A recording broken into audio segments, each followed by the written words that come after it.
Oh, that's good, Marco. So thanks. Yeah, it just stopped at my end for a second, I noticed, but it seems to be that it's working all right now. So I think we'll probably start because I want to take you through some things that I've found during the week. So it's going to be interesting to see what you guys think of it all. So I'm just going to, we'll have a look at news. So basically what I'm going to do is switch over to my desktop and we can have a look at some of this news.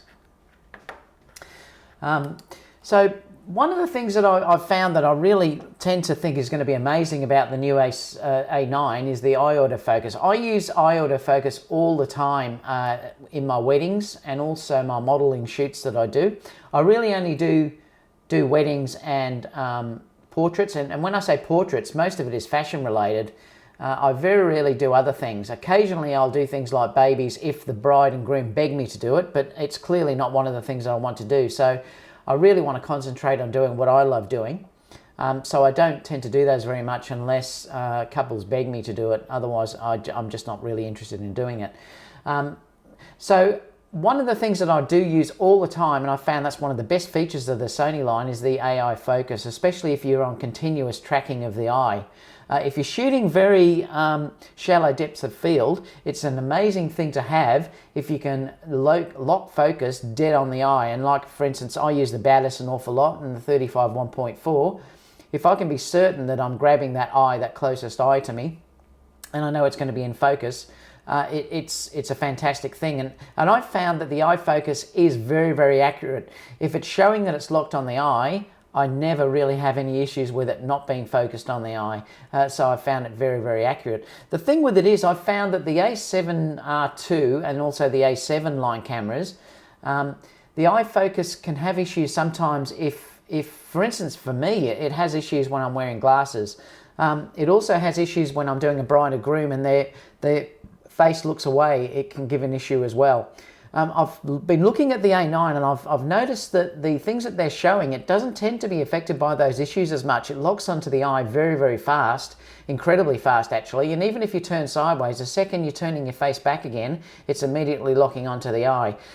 With the A7R2 and the A7 II, you really do have to have the face fairly close for it to get good eye focus. Otherwise, it just goes to face detect. That still works fine, but it's not nailing that eye as such if you're using shallow depth of field.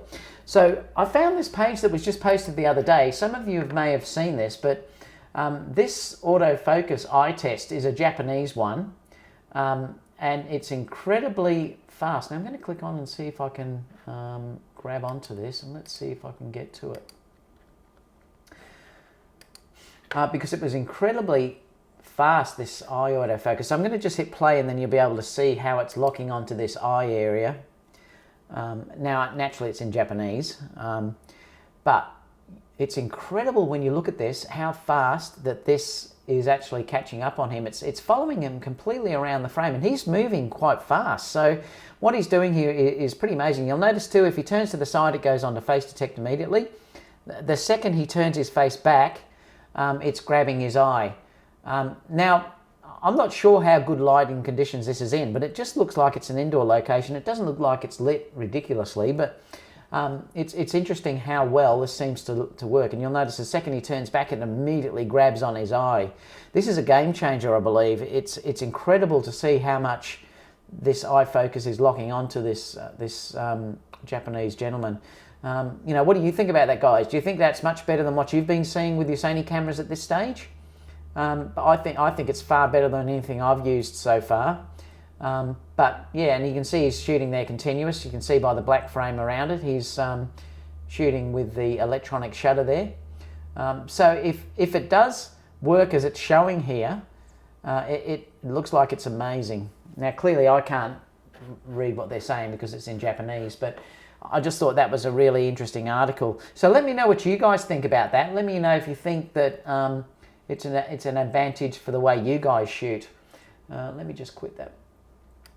Another thing that I've been seeing too, a lot more people now are tending to put out photos from outside using the camera. This article that I found the other day was talking about tracking dogs moving very, very fast, and they look like they're, well, similar to a greyhound. I'm not sure if that's what they are, but they look like that, and clearly this dog is running full pelt. So it's running very, very fast, and he's saying that he used the 70-200 Gold Master lens, the GM, and he's saying incredible how good the camera is in focusing. The dog is running at full speed, but he did say I had very good light, but later the sun was gone. Amazing how the amazing how the automatic focus was able to follow this really fast dog. So here's basically a whole stack of shots. Now it's saying there it was 200mm, 1/8000th of a second, and he shot it at f5 and ISO 800, and it was just, well, it's saying January the 1st, so that can't be true. I think his date's wrong on that. So yeah, so it's showing that how they're running. It's clearly locking onto the dogs, and it seems to be that the shots are amazingly sharp. I've tried this with obviously my A7R2 and A7 II would have no hope of capturing these. The A6500 would do a pretty good job of this, so it looks like it's handling this really, really well. So yeah, it's an interesting article. So I like to see these photographers doing something a little bit different and showing how this camera will perform, you know, in real life situations. So yeah, let me know what you think about that too. But looking at this, it looks incredible. And then obviously there's some comments talking about it as well. But I thought I'd sort of discuss that with you. So that's another article that I found where it's showing that the A900 is handling focus really, really well. Another one that I just found this morning, which is another interesting article. It's talking about bird photography. So this was only posted today. This gentleman has posted this birds in flight, and it's only a very short video, but it's just showing it the continuous focusing. I'm not sure, does it show any? No. I'll click on this so you can sort of see how this looks when he gets it started. So he's capturing the images there as the bird's flying. And the other article that I looked at when you watched that was, it did show the images actually captured, and they looked really quite beautiful and sharp, those images that he got. You can see at the top there that that's one of the images that he actually grabbed. So it seems to be that it is very, very good at capturing moving objects. So that focus clearly in the A9 is pretty amazing. It seems to be that now that these real world reviews are coming out, that it seems to be really, really good. But again, I'm not sure if these people are sponsored by Sony. So it's going to be an interesting fact when it gets out into the real world. But clearly, for the images that I'm starting to see now, it seems to be like it's working really, really well. Another rumour that was just released today, people are talking about the lenses, that, you know, Sony don't have any lenses. There's now strong rumours that they're developing a fast 400mm prime, Sony. Obviously this is a mock-up because no one can sort of see what it is yet, but they're saying that they think it could be released as soon as the end of 2017. But they're not sure whether it's going to be a 2.8 lens or an f4 lens due to the size of the lens and the price that it would be. So I think this is clearly where Sony's going to go. If they've released this as a sports camera, they have to release glass. Even if not many people buy it, they still have to back it up with some lenses that are good for sports shooting. So that's going to have to happen sometime this year as well. But that's an interesting article showing that as well.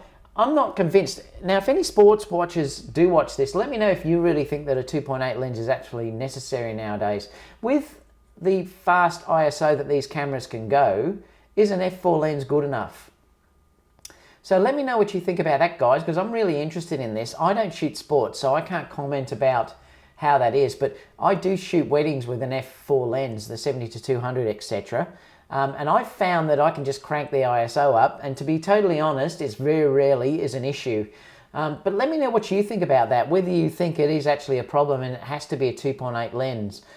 Clearly, if they are going to release this as a 2.8 lens, it's going to be an incredibly expensive lens, and it's going to be incredibly big as well. So let me know what you think about that, because I'm just curious. And there's a few watching now, so let me know what you guys think about that, whether you think it has to be 2.8 lenses, or whether you think that it would be good enough to have an f4, because I'd be interested to see what you guys think about that too. Yeah, so let me know, guys, because I know there's a few of you watching now. I'd love to have a chat with you. So they're saying that could possibly come out by the end of this year, and I think they'll have to have one out by the end of this year. So let's get rid of that article. I'm going to talk about this a little bit later, but another thing that I did find when I recently had a trip to New Zealand, and I wasn't aware of this problem at that time. I went 12 months ago to New Zealand, and I did get some amazing star shots. They were beautiful, actually, and I was really, really happy with how they worked. And I took the A7R II, and I used a Samyang lens. I think it was a 24mm manual focus lens to shoot the stars, and the results were amazing. This year when I went, I tried to do the same thing, and the results were really disappointing for star shooting, and I wasn't aware of this problem that Sony have had since the latest firmware upgrade. And I had upgraded the firmware in my cameras since this has happened, and basically what it's doing, I think it's treating stars like dust, because you're on a long exposure, it's actually eliminating some of the stars. And you can see here what's happening on the left hand side over here. There's many more stars showing than what's on the right hand side, and so this photographer is saying he doesn't recommend Sony cameras anymore for shooting stars because of this firmware problem. So let me know, guys, if any of you have had this problem, because I thought that was a really interesting thing. That I was disappointed when I last went to New Zealand with this star photography, because I just didn't seem to have the number of stars there and the detail that I had the previous year. So this now explains why that happened. So yeah, I thought that was a really interesting article. Now this is on Petapixel, and it's the Star Eater issue if you want to read it, and it's why I no longer recommend Sony cameras for astrophotography. So this is a really interesting article, and they're saying it's only happened since the latest firmware update, and I think you have to be over 3.2 seconds of exposure, or shorter, it's fine. But if you go over 3.2 seconds and anything longer, this Star Eater issue actually starts to come in. So I'm curious, let me know, guys, if you've had this problem as well.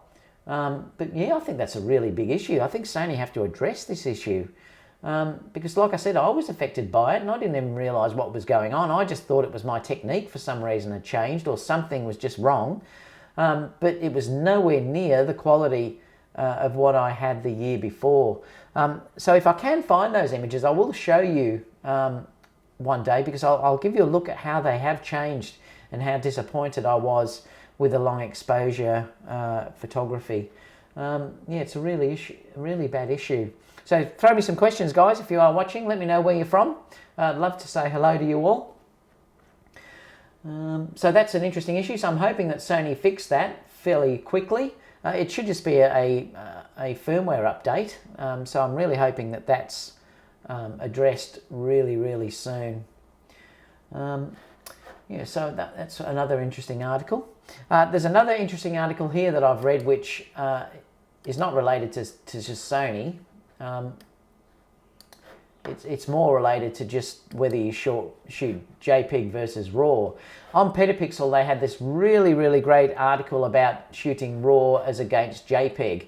And it's a really good article if you want to sort of see the difference between the JPEG, which is obviously processed in camera, as against the RAW, and how much work you have to do later on. To be honest, I never ever shoot JPEG, but there are some photographers out there that do shoot JPEG. So let me know in the comments down below, or even you can chime in the comments here, whether you do use JPEG or RAW when you're shooting all the time. I tend to just shoot RAW, but I am tempted, if I do get the D9, to shoot RAW on one card and then JPEG on the other card. So that's what I probably will do if I have a backup. At least if one card fails, my main card, I've still got the JPEG backups. And to be honest, you shouldn't really be underexposing badly or overexposing badly with the Sony system anyway, because you see in the viewfinder what you're actually getting. So I don't think it is such a real big deal. But I do personally like the ability to be able to go back and edit the images fully. But it would be amazing sometimes, I think, to shoot JPEG in a wedding, for instance, and then have it all done without having to go back and correct everything later on. On average in a wedding, I'm giving around about 1,000 images. I don't shoot many more than that, but still to have JPEG done and they'll almost be finished immediately is really quite a nice thing to possibly have. So if, for instance, on the A9 and I was shooting RAW and JPEG, perhaps I could just import the JPEG files, and if everything's fine, they're the ones that I could submit to the client without much editing at all. If there was an issue, then clearly I could go back to the RAWs and use the recovery if I needed to, things like that. So it does give me another work option that I can think about doing in a wedding. So I'll have to sort of consider that when I have, or if I do get the A9, it is another way that I can shoot and have the JPEGs there if I really want to go that way. It is also great if you want to share very fast, like if you were at a wedding and you did want to share something on social media very, very quickly, well, obviously you've got them. And it would be very, very quick to do it that way. So yeah, so I thought that was an interesting article. This article goes through in real quite detail about the technical things about shooting RAW versus JPEG. So, you know, let me know what you guys think. You can sort of see here the JPEG from an uncompressed RAW left and JPEG processed in Lightroom right. So they're saying you can process a fair amount of JPEG as well. I just think it just doesn't have the recovery that you can have from the RAW, obviously. So that is an issue. But if you're shooting profiles and stuff like that, well, obviously, you know, it's a big advantage. But then again, the A9 hasn't got those profiles anymore. So I suppose you're losing that JPEG processing anyway. And they're just talking about converters, different JPEGs from identical RAWs. So it's interesting to see what it says in here, and it's also talking about non-destructive RAW processing. Well, obviously that is a real big bonus. If you made a, for instance, if you chose the wrong white balance, well then clearly if you're shooting RAW it doesn't matter. If you've made that in JPEG, you really could be in trouble, because if it's way out, you've got no way of actually fixing it. So that's one of the reasons why I'm saying to have a RAW backup could be a real advantage if you could go to that if you had made a major mistake with things like white balance. And like anyone, everyone makes mistakes sometimes, and I've had the incorrect white balance sometimes, or because I'm using multiple cameras, one camera for some reason has been changed. So you have got the ability to fix it if it's in RAW. If it's in JPEG, it's baked in. So that is one real problem if you are shooting JPEG, that you'd have to be more careful with what you were shooting. But yeah, it's an interesting article, but it's also got a thing when to shoot RAW. You know, it's quite a good article. So it'd be interesting for you to have a read of that and let me know how you feel. Let me know if there are any JPEG shooters that watch me. Give me a question on that and let me know if you do shoot JPEG. I'd love to know what you guys think about that. So let me know if you've got any questions, guys, because I know there's a few watching. So please give me a thumbs up if you are watching, and just throw some questions in. I'm just going to say hi so I know you're all there. So let me know where you're from. Let me know where you're watching from.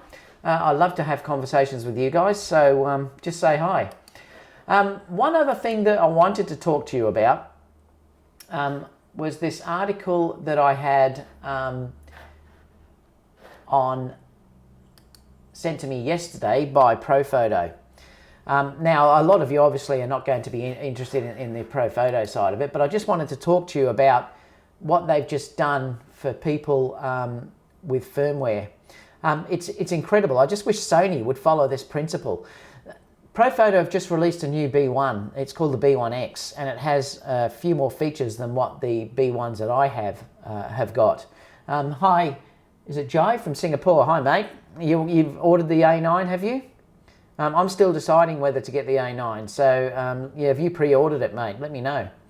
Yeah, the B1s, the new version of the B1s have a much better range for high-speed sync. At the moment you can do high-speed sync, but it's only range from 8 to 10, which means that you're basically using full power on the flashes. Now, that's often not an issue, because if you are trying to, say, for instance, overpower the sun, you're nearly always going to be near full power anyway. So that's really not an issue. And I've been getting around this problem by, if I don't need that much power, all I'm doing is getting my assistant to move back a little bit, which obviously decreases the intensity of the flash. But the problem is the second you start to move away, unless you're doing that intentionally, the light becomes harder.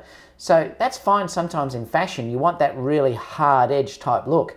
Well, that's great. But the issue is if you do want a really soft look, you can't move that flash back because it does become a hard light source. So if you are trying to do HSS, say for instance it's a nice sunset and you're over the normal flash sync speed of the camera, it becomes an issue because immediately if you're over that 2/50th of a second, it goes into HSS, which then puts the Profoto up to level 8 or 10, which is too strong for the light that you want at that point. Hi David, how are you, mate? Good to see you from North Carolina. So what they've done now, they've just given a firmware update to the old B1s, which is incredible. They've given that same feature, a full range HSS, to the old B1. So it's given the new feature of the Profoto B1X to the old B1s. So that's a major feature. Now the HSS will work in 9 stages or 9 levels of intensity or stops. So it'll go from basically 1 up to 10. So now I can shoot in quite dimly lit conditions using HSS if I need to. And that's a free update. I just wish Sony would do this. Honestly, why aren't Sony more like that looking after their customers that have already purchased older gear instead of being so frightened that you won't go and purchase the new gear? They have to start to think, I'm going to look after the people that have already bought these other cameras. Clearly, they should start to think more like Profoto. They should start to think more like Fuji. So let me know what you guys think about that. Fuji keep adding more and more firmware updates with actual features, real features of adding on. They're improving things all the time for older cameras that have been out for years. It's still not affecting their new cameras because people will still buy them. The processors still work better. The megapixels work better. The actual sensor's much better. So Sony shouldn't be so scared that people aren't still going to buy things, but they should be looking after their older customers. And that's why I wanted to talk to you about this issue. So please, Sony, please start to do that. Start to look after your own customers and think, I'm not going to be scared to give them new features and new things. Improve the menus. There's no reason why they couldn't give the A7R2 the same menus as the A9, having those favorite features at the back. There's no reason why they can't do that for anyone. Now, please, if you can, give us that option, Sony. Be like Profoto, be like Fuji, be like Olympus, and think more outside the box. Just let me see what a couple have said here. Hi, Marcus. Has the price gone up on the new Profoto? I haven't looked at the new pricing, Marcus, to be honest. You know what? I don't think I'll get it at this stage because they have a new battery which is, I think, adds an extra 100 shots. That new battery can also fit the B1. So again, they've looked after the older customers. The only thing that I think is different now is the modeling light is, I think, something like 80% stronger. So the modeling light is much, much brighter. I found the modeling light on my B1s to be adequate anyway, so it's not an issue for me, but they probably are a little bit more expensive. I'm not sure whether they will be still selling the B1, so perhaps they'll just get rid of the B1s and use the Profoto B1X. So it's going to be interesting to see what they'll do in that respect. So I'm not sure about pricing. I know it's around about $3,000 Australian, I think, or it's $2,000 US. So it sounds like it's similar to what it was before. But just to have that HSS feature for free, being able to use the new battery in the Profoto B1s is an amazing thing. I just wish Sony would do that. Why can't they give us some of these features that people ask for instead of forcing you to wait until they do that in a new camera? I know that's a marketing thing, but other manufacturers are doing it as well. Why are they keeping out the picture profiles in the A9? I mean, I know everyone is then going to start chiming in it's a sports camera. They've never done it before and they shouldn't be doing it now. It's just annoying. And look, I'm not a fanboy in that respect. I'll say it truly as it is, guys. And I just wish they'd, do something about it. Joy said, pre-ordered indeed, replacing my old A7. Wow, that's going to be different for you. Going to put it through its paces in an actual wedding for photos and videos. I'll just bring these up so you can sort of see these questions when I move over a little bit later. JLU Studio said, can you sync B1 with the B1X HSS? I'm sure you would be able to. I mean, I can sync everything even up with the B1s. I would say that would have to be a given. They would all work together because I can sync my B1s with my D1s. I've got Profoto D1s as well in my studio. I mean, I must admit I'm lucky. I've got a very big Profoto setup. I've got 4 Profoto B1s and 5 D1s. So I've got a big studio setup here. And they all do work together. So I can't see any reason why they wouldn't have the B1X not working with the B1s. I think Profoto would do that. They don't seem to hold things back that way.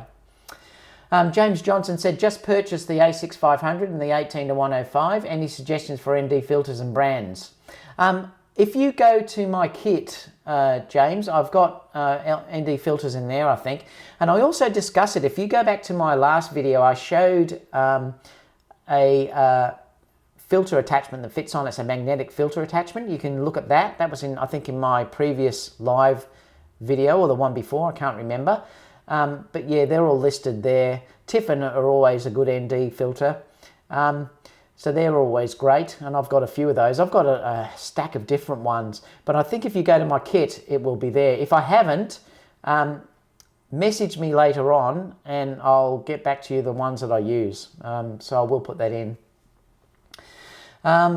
Delta Dave 44 said, Sony blew it on the A9 when they didn't put in QXD. Yeah, well, perhaps, but I don't think it's going to be an issue for me. I use QXDs when I have my D4S, I should say.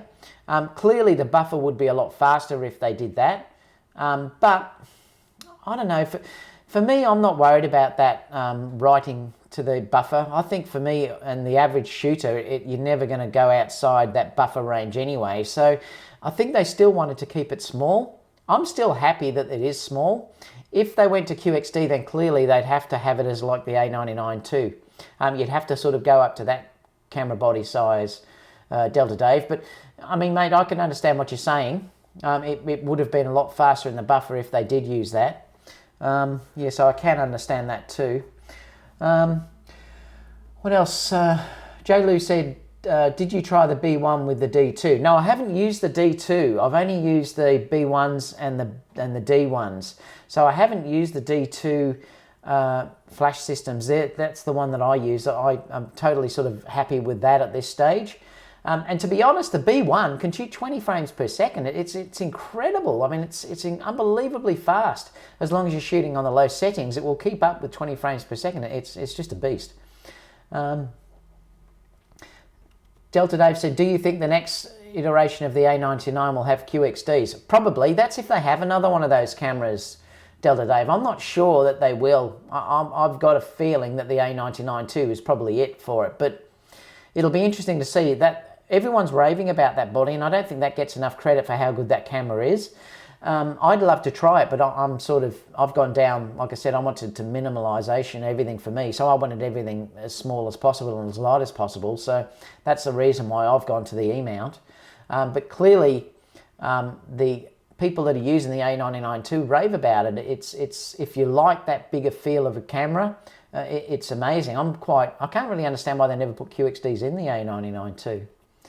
Hi Ryan, how are you, mate? Ryan said, thoughts on potential problems with the electronic shutter and ceremony reception lighting. You know what, I'm still on the fence about that, because that video that Max Yurov put on, you could clearly see banding when he went into the reception. Sorry, he took that camera out into another room and shot it, and you could clearly see banding in that room. But having said that, he was shooting something like 1/1000th of a second. You're not going to be shooting 1/1000th of a second in a reception area. So I think he pushed the shutter to show it, and it did show a little bit. It wasn't as bad as what it previously was with other cameras, but it was still there. So you could watch Max Yurov's video and see that issue. So it is still a potential problem.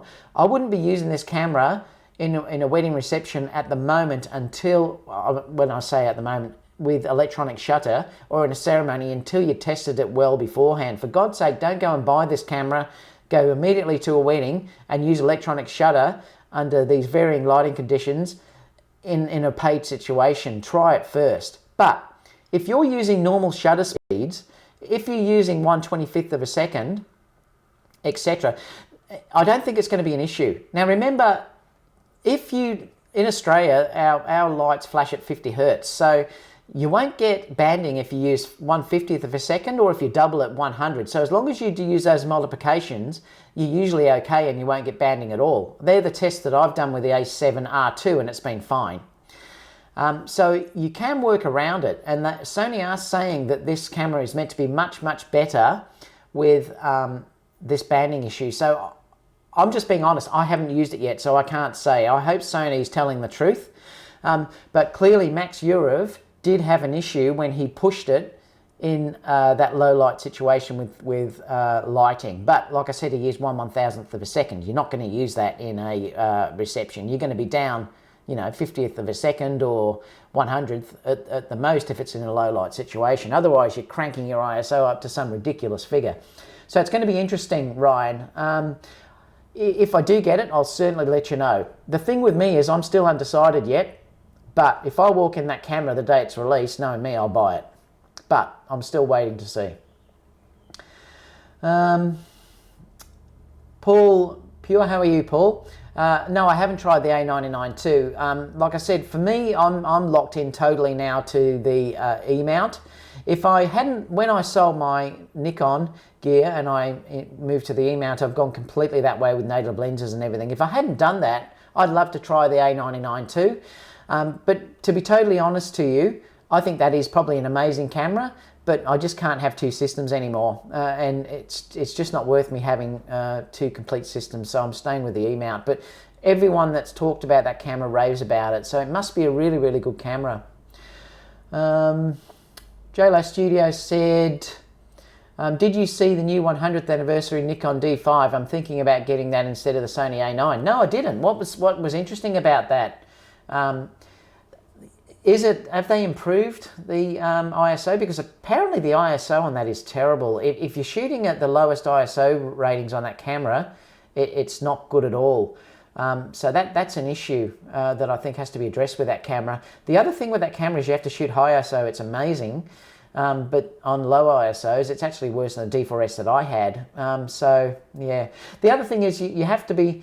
I sold my D4S because it was too big for me and I was getting sore backs. So that's the reason why I sold it. So I certainly wouldn't be going back to a D5, which is just as big as what the D4S was. Let me just bring back, I'll leave it there. Marcus has said, I did notice Jason Lanier going on how great the A9 was. He was mentioning things that were improved over the A7 line that used to bother him. Funny though, before he said the A7 lineup was the best, and yeah, I mean, he is raving about the A9. I suppose you can only talk about the cameras that's released at that time. Clearly, each time a camera is going to come out, it's going to be better than what the previous one was. I mean, it does seem to be that it works amazingly well at this stage, but again, like I said, you still have to get these cameras in under real working photographer's hands. I'm not saying that Jason's not a working photographer, he is, but you sort of have to get it in a real wedding situation, in real low light situations in a ceremony, in low light situations in a reception. They're the places that are going to tell me if this is good enough. I've worked around using my A7 IIs in wedding receptions by using fast glass, and I now get around that and I'm quite happy with how that performs. I'm not having many missed shots at all. But look, admittedly, I'm no Sony fanboy. I'm going to tell you that the D4S that I had was much better in focusing in low light than what the A7 IIs are, or even the A7R2 in low light. I get around that by using fast glass, but it's still not as good as what I had with my Nikon digital SLR. The A9 might change that. I don't know, and I'll let you guys know. Either way, if I don't buy one, I'll rent one or get one from someone that I can give you an unbiased review, and I'll tell you exactly what I think about it. Like I said, I'm not paid by anyone, so I will let you know that because I'll definitely get one some way or another. But shortly, you're going to see the real world reviews of these. Now, someone like Jason, I can't see why he's going to lie, because the truth is going to come out in 2 weeks anyway, and people are going to be using this camera in the real world. Now, he'd be silly if he didn't tell the truth on how that camera went, because he'd look a bit foolish once people got their camera out and it wasn't working anything like what he'd showed before. So I can't see why any of these people would lie. But clearly, Sony have an agenda with these, the people that they take to these so-called reviewing stations, where they're just YouTube photographers or YouTube reviewers. Very few of the people that actually there are working photographers, working professionals, and that's, in a way, it's a bad thing, but I can understand why Sony do that. They do that because they know they're going to get the number of hits, guys. So immediately they're going to get more hits if they have people like Tony Northrup and people like that doing reviews of these cameras. More than what they'd get, for instance, if they had me out there clearly doing it. Now, I'm just honest with you. I'm a working photographer. I earn all my money, 99.9% of my money comes from me being a working photographer. I do YouTube because I love it. I came from a teaching background. I taught photography, I lectured photography in a university here in Australia for multiple years, and I've been shooting fashion and weddings for years and years, and all of my revenue comes from that. The photos that you see that I show online, they're paid shoots. I'm not doing free shoots for anyone. Very, very rarely, if I have a certain thing in mind that I want to do, I will actually do a free shoot. So the shoots that you see that I do are not set up modeling shoots. They're actual real modeling shoots. They're paid by the models. They're paid by agencies. They're paid by weddings, brides and groom. There's nothing that I do is fake. So I'm going to tell you the real thing. I'm not going to lie to you guys. So for me, they should really be getting someone like me to review this type of camera, because that would have more relevance in a lot of ways than, say, getting someone that's just a YouTube reviewer that hasn't got a portfolio to back up what they're saying. If you want to check my portfolio, please do. All the links are down below. You can check that. You can see what I do. And I like I said, I'm a full-time working professional. So yeah, anyway, that's the rant over. But clearly, the truth will come out fairly soon, because you'll have the normal working photographers are going to start reviewing this camera that are not on a free jaunt, obviously, from Sony. So yeah, let me see what else people are saying here. Delta Dave said, I think the A-mount is safe at least until the Tokyo Olympics because of the A-mount glass. And yeah, and you could be right, Delta Dave, because they are the only Sony brand at this stage that has that glass. But if you looked at Jason's video that he just posted yesterday, that was with the, I think it was with the Canon 135 f2. The focusing on that was amazing.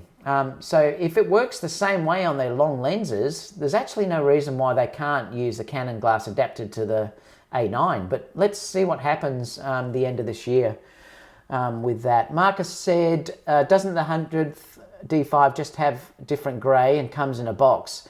Yeah, and I think that is what I heard, was that the new D5 is just has a skin or something, yeah. Jason, you said, Marcus, Jason, nope, they haven't released the info yet for the 100th anniversary. Oh, okay. But he said it should beat the A9. Well, yeah, well, let's see what happens when they actually release it. Delta Dave, Lanyard demoed the A9 buffer, which did 205 RAW in one burst. Oh, well, I have to still watch that one, so I'm not sure. But like I said, for me, personally, if I only ever shoot 1 to 2 seconds, if I had to shoot something, and you're talking then I'm getting 20 to 30 photos over that period of time, you're never going to fill the buffer. So for me, as a working wedding photographer, I'm never ever going to go outside that. The only time I'd ever use that is if I shoot a bride and groom or a wedding party, jumping in the air, having a bit of fun, dancers, because I do a lot of dance work, and having dancers dance and jump, things like that. But I can shoot that with the current A6500, so I would be able to shoot that with the A9 and not have any issues with the buffer. I don't think, and let me know if you are a sports photographer, but let me know if you are, or you ever would run into an issue where you would be shooting off 205 RAWs in one go. I wouldn't think so. I mean, I think you'd still be anticipating the moment, but let me know down below what you think about that. I don't think that buffer is ever going to come into question for an average photographer or a normal working professional. Let me see what else someone said here. Jay Lau said, Nikon only show how it looks, but they don't show what it can do until the end of June. Delta Dave said, I hate the YouTubers that demonstrate rolling shutter by wagging the camera back and forth like a tennis racket. Oh no, Delta Dave, I agree with you. Who shoots that way? Like I said, I shoot wedding videos. I do fusion photography and video at the same time. You can look at all my videos that I post for all the shoots that I do, because I do a lot of those as well. I'm not dragging that camera around shooting stuff like that. I mean, it's just not what a normal videographer would do. So it's a non-issue. For some reason, whenever they're reviewing these cameras, they never shoot it like it's in a real world situation. So yeah, I agree with you, mate. I think no one uses a camera like that. Marcus said, I haven't heard anything about the new D5. It isn't even mentioned on the Nikon rumours. Yeah, so that's an interesting fact. Now, what I might do too, I just want to show you through this latest shoot I did, because I wanted to take you through this. So let's have a look here. This is a wedding that I've just recently done, because I wanted to sort of talk to you about this. Let me just drag the questions down again though, so just so I can see them if anyone asks a question.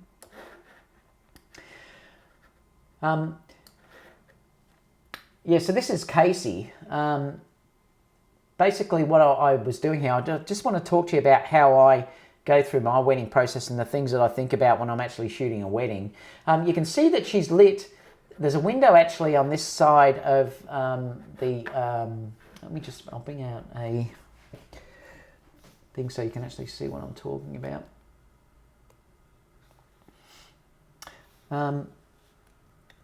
There's a window that's actually over this side, sort of coming up through here, and well, actually it's sort of way up over here, and you can sort of see that the light is sort of coming through and it's lighting up this section here.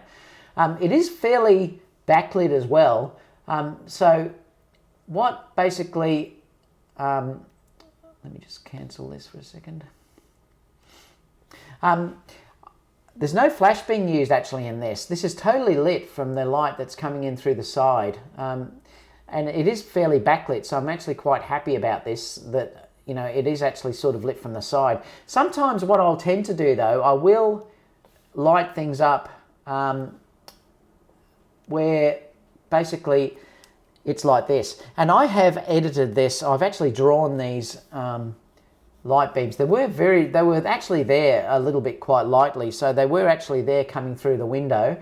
So I wanted to sort of get that beautiful look that was coming through here. So this again is lit up all from the side through here, and you can sort of see that it's actually kissing her when you look at it. You know, you can sort of see that it's kissing her from that side through here. Now, when I was exposing this, I did underexpose this a lot and bring it back, because I had to make sure that I didn't basically blow out all of these highlight areas, because I wanted to keep the detail that you're looking at through here.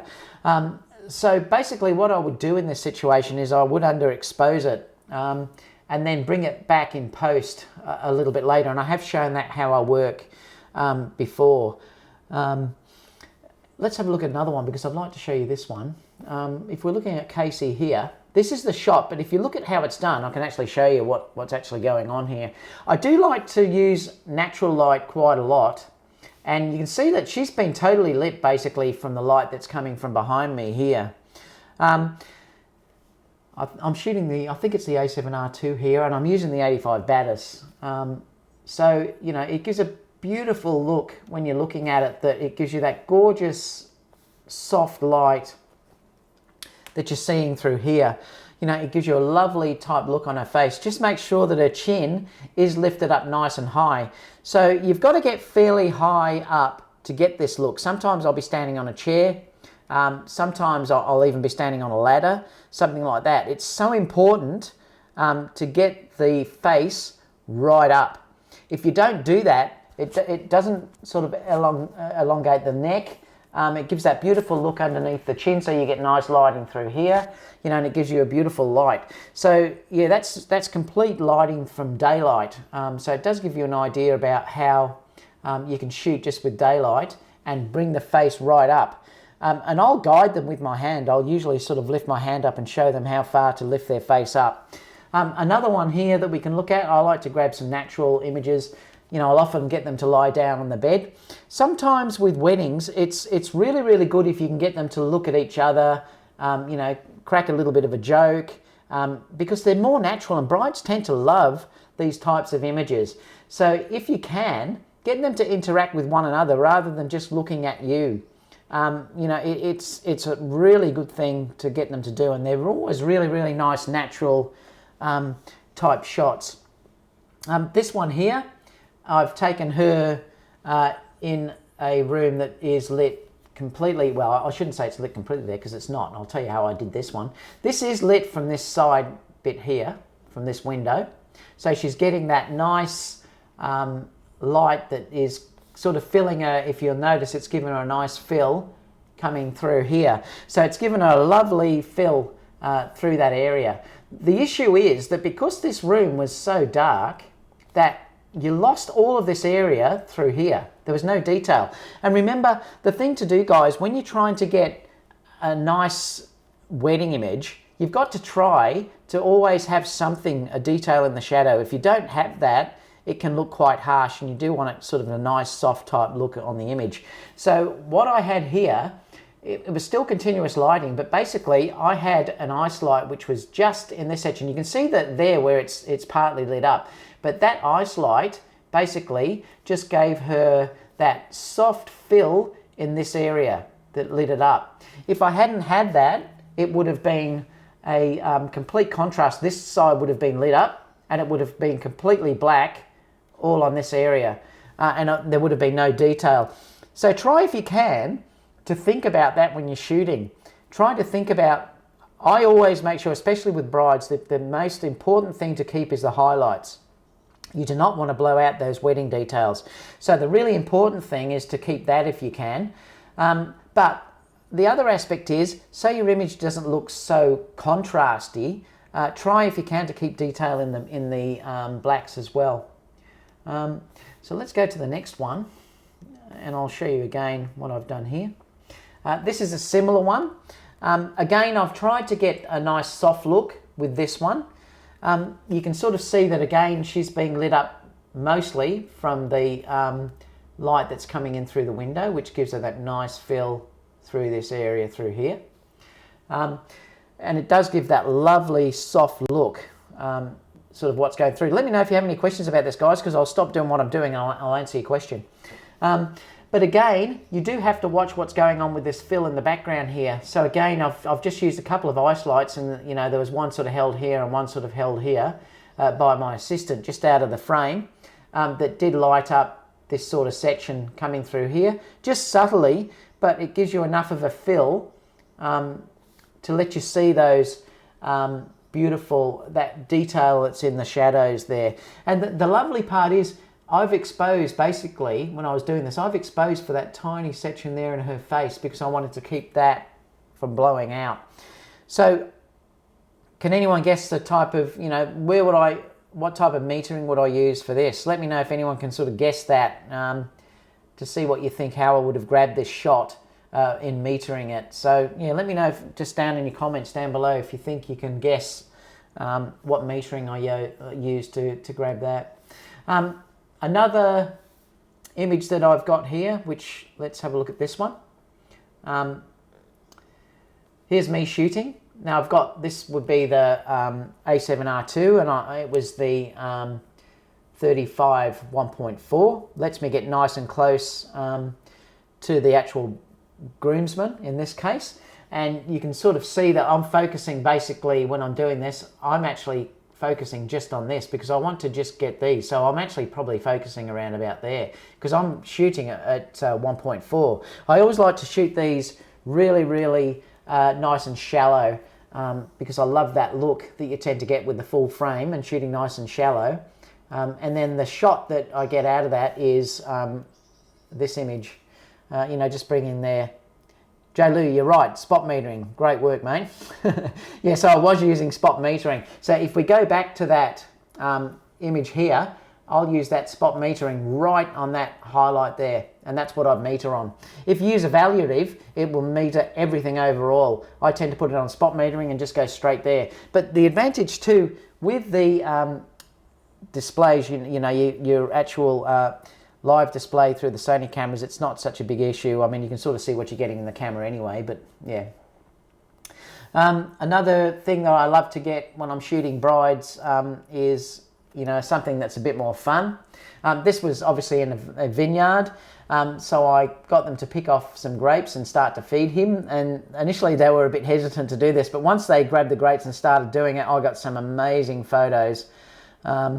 It's so much fun doing that. David Brown said, nice use of light. How much time to set up the shot? You know what, David, to be completely honest, when I'm doing shots like that, I might have 5 minutes.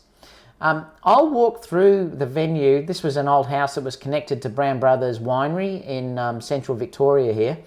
I'll walk through the venue first. I never scout venues beforehand because the lighting can be different.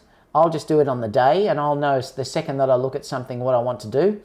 I'll walk in, I can see straight away where I want to put them, and then I'll add lighting as needed. And to be totally honest, most of the time that I do this type of shoot, I'm using ice lights or the Neo Roto lights.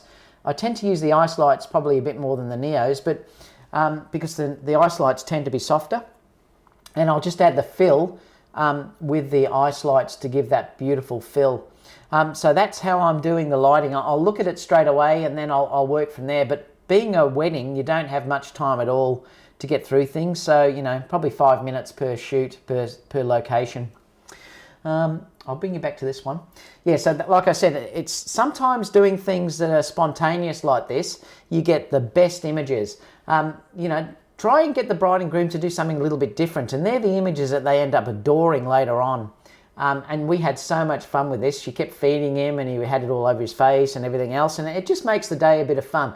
My goal as a photographer is not only to take beautiful images, it's also to give the bride and groom the best time of their lives. And remember, I only work by referrals. I never advertise. So having a referral from another bride and groom for me is the most important thing, or the other people in the wedding party. JLL Studio said, are you shooting it by yourself? No, I always have 2 assistants with me. So I do have assistants that I pay to come along. They're holding the lights for me. I bring a big lighting gear system with me. Like I said, I'm using Profoto lights off camera, and I'm also using continuous lights as well. So I need people to move stuff around. The other thing is as well, if I'm shooting Fusion, I also have someone that's lugging the video gear as well, because it's too hard for me to lug the amount of gear that I need for doing video as well as shooting the photography at the same time. I do it all, but I have someone lugging just the gear around for me. Another thing that I think is nice is to get a good dynamic range. So this is not fake skies. This is just done in one shot. I underexpose or expose for the sky, and then bring the exposure back. So it's always good if you can to get that nice dynamic range, and the Sony cameras are very, very good for that. So it's lovely to not blow out the sky, the backgrounds.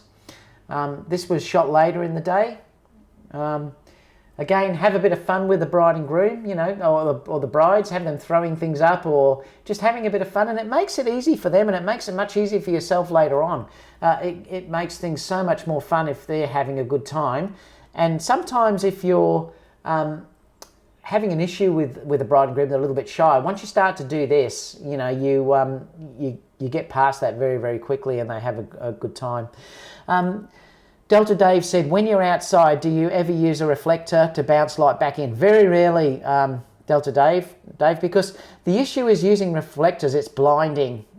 So I tend to use flash all the time, because there's nothing worse than bride and groom squinting. Even in this situation, they were lit from the front with this, and it was a very, very bright day. I had to get them to close their eyes and then count to 3 and then open up and then take the shot, which then their eyes are open. Otherwise, they would have been squinting. So it is a bit of an issue, and that's why I won't use reflectors, because it's just that massive overpowering and blasting of the sun into the face of doing it. That's another reason why I very rarely use continuous lights into faces, because the problem is you get the same issue where it's so blinding, the irises close right down, and it becomes an issue. So I don't use reflectors much at all. I use them sometimes to cut out light though. I'll use a see-through reflector just to block out the sun, and then I can fill in with flash or something like that. Marcus said, just checked out the 5D, it's the same, just a case and 100th logos on it. Oh, okay, so it's the same specs. Another one that I like to do as well, if you look at this one, is get down on the ground. So basically what I'm doing here is I'm lying flat on my back, and then the bride and groom and everyone else just sort of wraps around each other, hold arms, and then you get something like this. And again, it's just a bit of fun, it's just something that you can do a little bit different that the bride and groom will love doing, and and it's a little bit of fun, and you're lying on the ground, cracking a few jokes and everything else. And remember, you're selling yourself. Every time you do this sort of stuff, you're selling yourself to other people. So, it's an amazing thing, because then they'll refer you. And like I said, I'm doing as many weddings as I want to do. I don't want to do any more than what I'm doing a year now. And like I said, that's all referrals, and I'm already booked into 2019. So, it's certainly working for me, and you've got to have that personal sort of touch with the wedding party. One here, and I'll just show you this. This has 3 different versions that I've sort of created on this. I want to try and get an impact photo that you can have. This was the original photo. It did have this natural light that was coming in through this area, naturally coming across, and it is actually lighting up them. But it's not very strong here. And sometimes I like to make an impact image for something that I'll share on Facebook as their first image. I came from a fashion background. People have to understand sometimes that they hire me for the work that I do. I came from fashion. I always shoot fashion. I was always a high-end retoucher. So for me, that is my work, and that's what brides hire me for. Now, some people don't like that. Well, then they won't hire me, so it's not an issue. The people that hire me love the type of work that I produce, so they expect that type of image from me, and all my clients expect that type of image from me. Remember, the work that you show is the type of client that you're going to get. So this is the type of work that the clients are seeing from me, so they know when they hire me that they're going to get this type of sort of highly edited, artistic type of shoot. But it's what I love to do, and like I said, it's not for everyone, but it's certainly for me. And I've done a couple of different versions here of that image as well, and it just depends which one.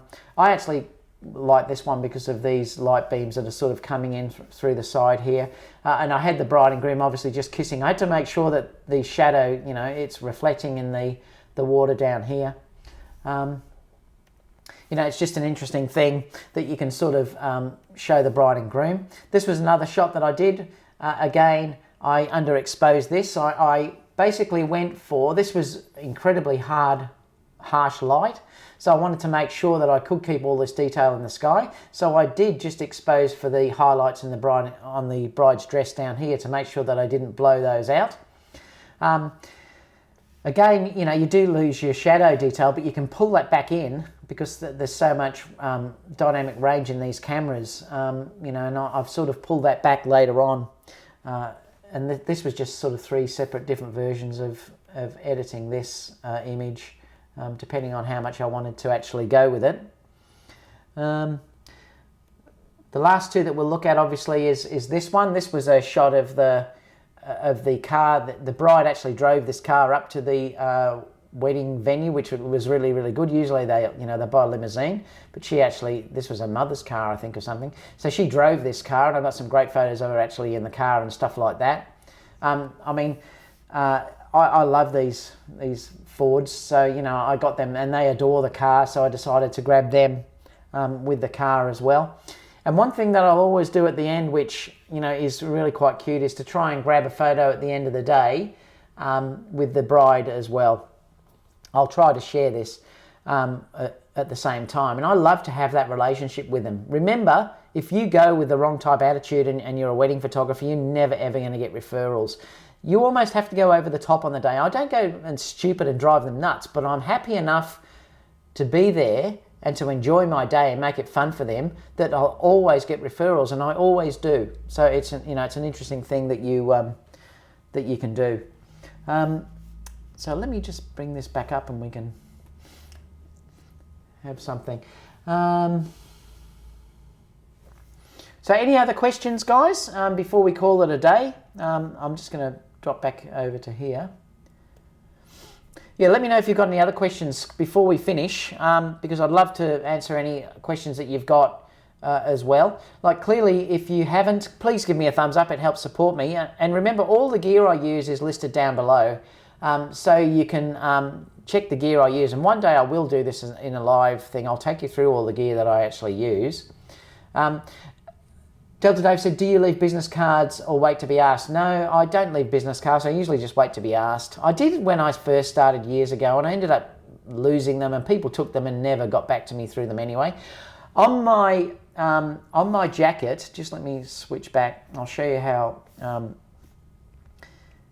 With the clothes that I wear, I have a logo which is here on the front, which is my logo. But on the back, I actually have my name. And it actually has my website address in big letters. So basically, my advertising is on me. Now, I know a lot of photographers won't dress the way I do. Like for instance, if you look, if you do look like this, I'm wearing a t-shirt. It's black because I don't want to stand out. I'll wear black pants as well and black shoes. The only blue I've got is actually around the collar and the arm. But I never stand out, and I've never had anywhere that has complained about the way that I dress. Now, I'm doing that deliberately because I want to market myself. Now, on the back is my Oastler images, and it's got the website address. I'll get people that will come up with their phones and photograph me with their mobile phones on my back as I'm working. They get them, and that's all the advertising I need. Remember, when I'm in the church, I'm often walking around. Everywhere that they look and they'll see me, it's got my logo on it. So they know straight away who I am. The other interesting thing as well is that I don't like to stand out. And if you're dressed up and things like that, you can be mistaken as part of the wedding party. No one can ever mistake me for being part of the wedding party because they'll know that I'm the photographer. So people will stay away. So it's a great way of looking a bit different. And I'll shoot at high-end wedding venues, and I've never ever had anyone complain about the way that I look. And you know what, to be honest, this is me. And I'll explain this to brides. They know exactly what I'm like. I'm totally upfront when I have wedding meetings with brides about everything that I do. I will say to them that I require a full meal. I need to be treated like a guest. And a lot of photographers won't do that. I have to be treated as a full guest. If I'm not treated as a full guest, I'm not going to stay at the reception.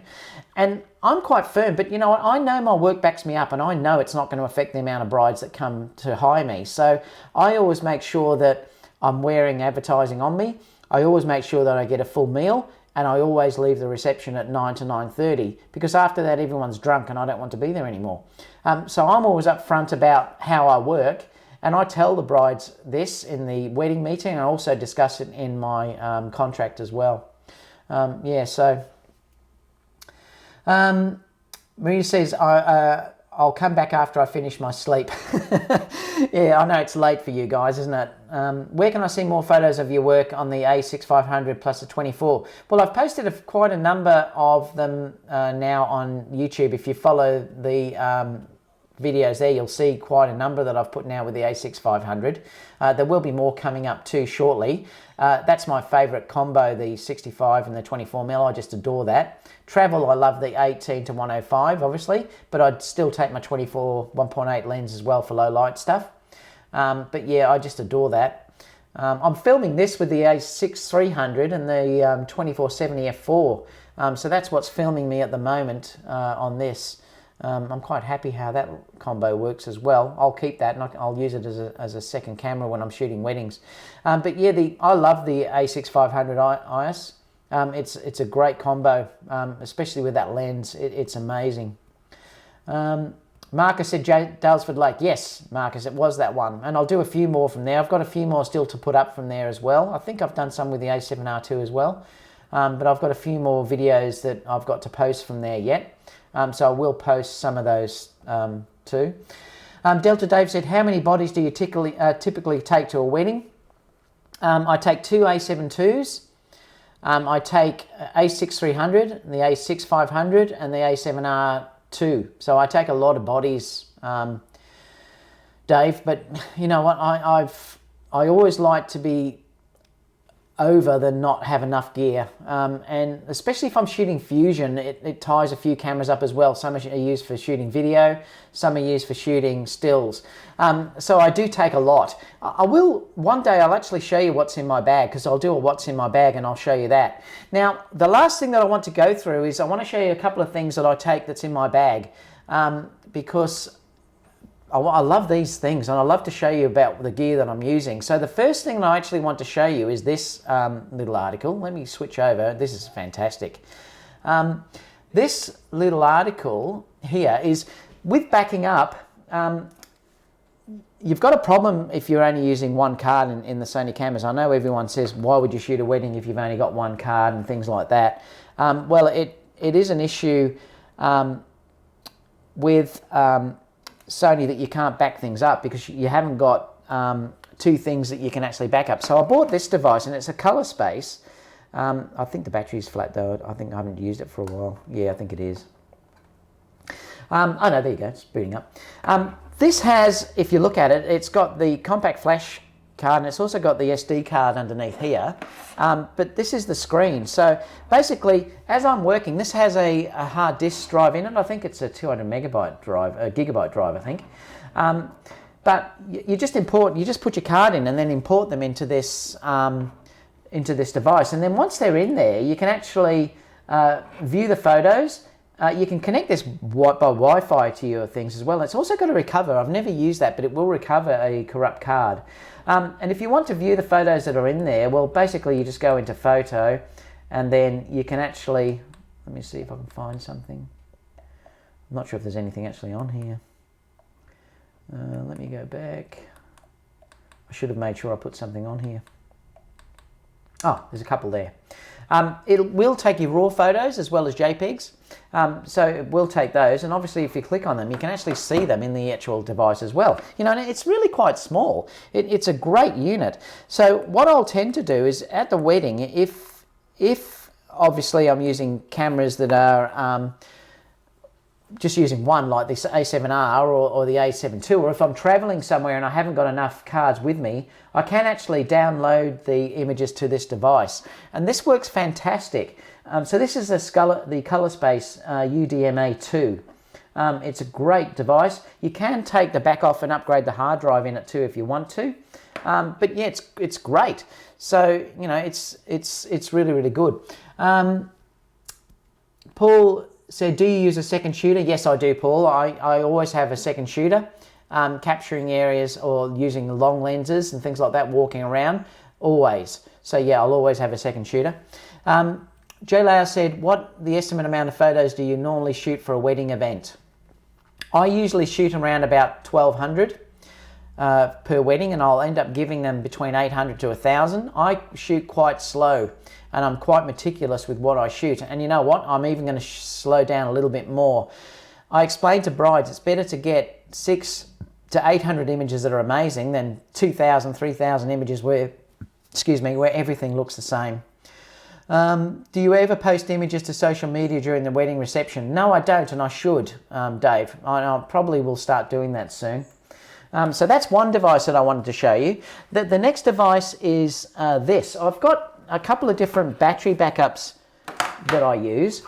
This one here I love because this device, because I'm shooting video a lot, the Sony, obviously the A7R2 and the A6 300 runs out of batteries too quickly. So I love this. And the beauty of this one is it comes with quite a small lead. You just have to click here and you'll get the rating of how many the batteries left. That clearly just goes into your camera. And the good part with this one is you can just put it into this pack, and then it has this belt clip that you can clip on. And I do often work this way. I'll have this stuck in my pocket and then this going up to the camera, or I'll stick this on my tripod if I'm shooting video, and that will go up to the camera. And this lasts for a few hours. So if I'm shooting video, this will last a long time. That's one of the favorite ones that I have. I've got another one, which is this Veravon, and you'll see I've advertised this before if you go back. The problem with that is it's got a massive amount of leads with this one. This is a bigger battery though. I think this is a 5200. Well, what's this one rated at? Yeah, this is only 2.8, I think. So it's not as big. But I've found that this one lasts a long time. I'll get a few hours out of this one shooting. Whereas this one here, well, basically this would last all day. This is big, but you do have this, you know, jumbled up bit of cable. Whereas this one is a lot more compact. It's great. I've got a couple of these. I've also got two of these as well that I run. I'm running the camera that you can see now from one of these. But when I'm shooting like live, I'll have these on my cameras and have them either in my pocket or something else, and I never have to worry about running out of battery. So let me know what you guys use for your battery sort of solutions. You know, because it's yeah, it works so well for me, so I'm very, very happy about how that goes. Just let me see what estimate. Oh, I've read that one. Yeah, there's no other questions at this stage. So that's basically it for me. So if you can, like I said, please give me a thumbs up. I'll really appreciate that. And if you are buying any gear, that's the only thing I make from doing these is by the affiliate links down below through Amazon. So if you are thinking about buying anything, please use my affiliates, because it's the only thing I do get from doing this. I'm not sponsored by anyone or anything like that, so that's the only way I can make something on this channel. Like I said, give me a thumbs up. If you have any questions, please leave those down below and I'll get back to you. And I always answer question that I get. I will always answer. I know a lot of YouTube reviewers or whatever will never answer anyone. I never want to get to that stage. I answer everyone. So every question that's put on there, I will answer. So please, you know, leave those questions down below as well. Like I said, log on next week if you want to watch me again. I'm not sure if it'll be the same time, but I'll let you know. You probably will be around this time, or I may try to start doing one a bit earlier. I'll just see. Any questions before I go, guys? Otherwise, we'll see you next week. Paul said, also list some A-mount equipment down below. Yeah, I don't have any, Paul. I haven't got any A-mount gear at all. So J. Lou said, thanks so much, David. Much appreciated. That's a pleasure, mate. Glad you watched and hope you found, you know, it interesting. I said thanks. And that'll probably do for the day. So we might call it an end there, guys. Like I said, if you do have any late questions, leave them down below and I'll get back to you. If not, I'll see you next week. Yeah, I might tweet it out, yeah, but I think it'll probably be a similar time. So yeah, I'll probably hopefully do that. Add me on social media as well, like they're linked in there, so you can also add me on there to keep in touch as well. So you can also add me on social media. All right, guys, I'll catch you later, and I'll see you next week.